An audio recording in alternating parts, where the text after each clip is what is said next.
dalam mengaktualisasikan nilai-nilai berakhlak, kita tentu ingin tahu bagaimana contoh konkret dalam pengimplementasian nilai-nilai tersebut. Untuk itu, kami dari kelompok 1 yang terdiri dari saya Adam Ma'ruf, Muhammad Hamam Rafati Lubis, dan Via Sarsadila akan memberikan contoh dan kisah inspiratif mengenai seorang tokoh yang sangat berjasa bagi kemerdekaan bangsa Indonesia, yakni Bung Hatta.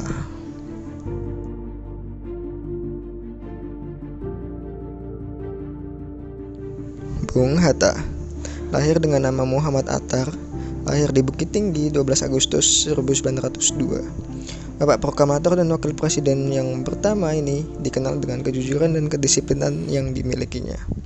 Negarawan yang demokratis, juga ekonom yang berideologi kerakyatan. Banyak kisah dari beliau yang dapat kita jadikan sebagai contoh dan teladan dalam mengaktualisasikan nilai-nilai berakhlak. Salah satu contoh dari kisahnya adalah ketika beliau menabung untuk membeli sepatu boli, yaitu sepatu impiannya. Namun tabungan tersebut tidak kunjung dapat membeli sepatu tersebut hingga akhir hayat beliau. Dikarenakan tabungan yang dimiliki Bung Hatta lebih beliau ingin gunakan untuk membantu orang lain yang membutuhkan modal usaha daripada membeli sepatu impian beliau. Selama memperjuangkan kemerdekaan, beliau terkenal jujur, disiplin, dan berintegritas tinggi. Beliau terkenal dengan sebutan manusia jam karena beliau tidak suka dengan keterlambatan dan sangat menghargai waktu. Beliau merupakan sosok yang sangat mementingkan pendidikan. Salah satu karakter yang patut diteladani dari beliau adalah kecintaan beliau terhadap buku. Ketika beliau dibuang di Digul dan Banda Neira, terdapat 16 peti buku yang dikirimkan kepada beliau untuk dibaca selama pengasingan. Tidak hanya beliau, tapi buku tersebut juga dibaca oleh teman seperasingan beliau. Kecintaan beliau terhadap buku juga ditunjukkan kepada kabar bahwa beliau memiliki 12.000 koleksi buku di perpustakaan rumahnya. Beliau merupakan sosok yang memiliki kepedulian sosial yang tinggi.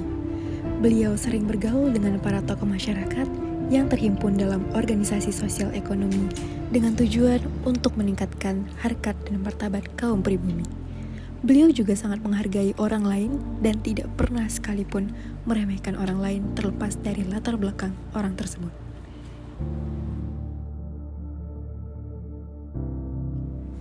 Mengabdi untuk bangsa merupakan prinsip hidup beliau. Perjuangan beliau dalam memperjuangkan kemerdekaan sangat menunjukkan bahwa beliau merupakan orang yang berdedikasi dan mengutamakan kepentingan bangsa dan negara. Kecintaan Bung Hatta kepada negara tidak perlu diragukan lagi. Bahkan, keluar masuk penjara menjadi bagian hidup beliau dalam memperjuangkan kemerdekaan tanah air tercinta. Beliau kerap melakukan pergerakan untuk menuju Indonesia merdeka, terlepas dari apapun perlawanan dari penjajah dan rela menerima segala konsekuensi. Kehadiran koperasi di Indonesia merupakan salah satu inovasi yang digagas oleh Bung Hatta sebagai bentuk adaptasi atas kondisi perekonomian Indonesia yang memprihatinkan.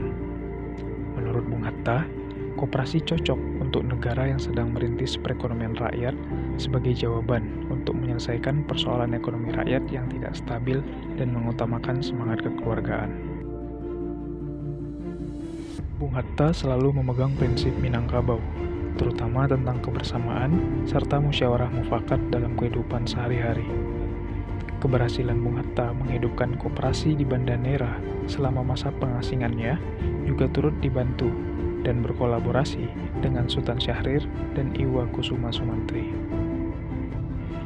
Begitulah keteladanan Bung Hatta di masa hidupnya. Nilai-nilai berakhlak telah mengakar di setiap sikap dan perilakunya, dan mengabdi untuk bangsa menjadi prinsipnya yang utama. Walau raganya sudah tak di bumi, Bung Hatta akan selalu menjadi inspirasi bagi para pemuda-pemudi pemegang estafet pembangunan negeri.